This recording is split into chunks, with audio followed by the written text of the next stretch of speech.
कि ईश्वर एक है। ईश्वर एक है तो उसका धर्म अलग अलग नहीं हो सकते। उसकी आज्ञाएं, जिसको आप आज्ञाएं कहते हैं, वो आज्ञाएं होता है शब्द, जो उसका उच्चारण, आज्ञाएं या निर्देश सबके लिए समान होते हैं। आप सत्य एक होता है तो उस हिसाब से धर्म भी एक होता है। ईश्वर एक है तो धर्म भी एक है। तो मैं उसी तरह से सनातन वैदिक धर्म को मानता हूँ। धर्म एक ही है, सनातन वैदिक धर्म, जो सनातन काल से चला आ रहा है। वो सनातन जो है काल का बोध है, समय का बोध कराता है। तो वो धर्म क्या है? वेद, सबसे पहले सृष्टि की आदि में वेद का ज्ञान श्रुति के माध्यम से उत्पन्न हुआ, है ना। चार आदित्य वायु अंगिरा, आदित्य अग्नि वायु अंगिरा, तो चार ऋषियों के माध्यम से उनको समाधिस्थ अवस्था में ये वैदिक ज्ञान का उनको प्राप्त कराया गया।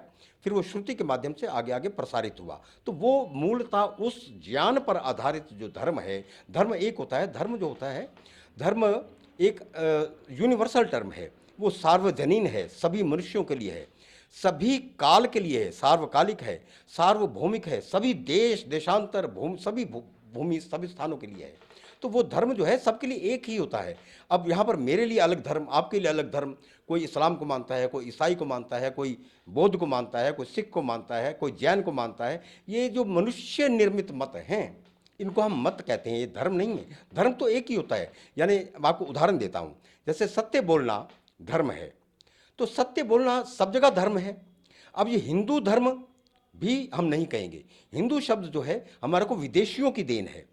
हिंदू शब्द हमारे किसी भी ग्रंथ में, भले ही वो वेद हों, उपनिषद हों, स्मृति ग्रंथ हों, रामायण हों, पुराण हों, ब्राह्मण शतपथ ब्राह्मण ग्रंथ हों, किसी भी ग्रंथ में, महाभारत में, गीता में हिंदू शब्द एक बार भी नहीं है। हिंदू शब्द जो है ये मूल रूप से अरबी और फारसी भाषा का शब्द है, हमारी भाषाओं का शब्द नहीं है। जैसे वो आज हमें काफिर कहते हैं, गजवाए हिंद के लिए वो जिहाद चलाते हैं, तो गजवाए हिंद, हिंद शब्द उनकी देन है। कुछ लोग कहते हैं नहीं, हिंदू शब्द जो है ये सिंधु का अपभ्रंश है, सिंधु से हिंदू हो गया। तो ये ऐसा नहीं है। अगर सिंधु का हिंदू हुआ होता तो सिंधु क्यों नहीं हिंदू हुआ, सिंध क्यों नहीं हिंद हुआ? तो फिर हिंदू शब्द की उत्पत्ति कैसे हुई है?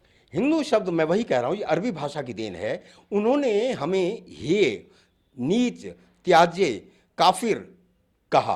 आप डिक्शनरी देख लीजिए, अरबी भाषा की डिक्शनरी देख लीजिए, फारसी भाषा की डिक्शनरी देख लीजिए, गूगल कर लीजिए। आप जब हिंदू भाषा का अर्थ देखेंगे तो वो एक अच्छा अर्थ नहीं है। उसका अर्थ है नीच, काफिर, डाकू, चोर, लुटेरा। तो उन्होंने हमारे में आत्महीनता का भाव लाने के लिए, हमें नीचा दिखाने के लिए हमें हिंदू कहा। धीरे धीरे धीरे धीरे हम लोग इसी नाम से प्रचलित हो गए। तो ये हिंदू शब्द है।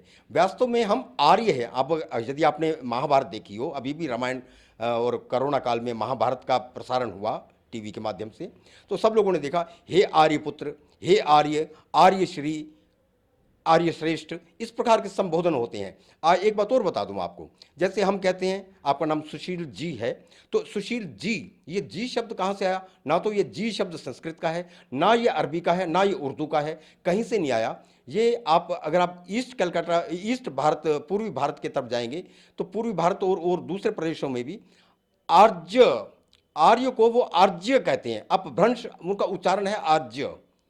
तो आर्य से ये जी अपभ्रंश होकर जी हो गया, जैसे सुशील जी।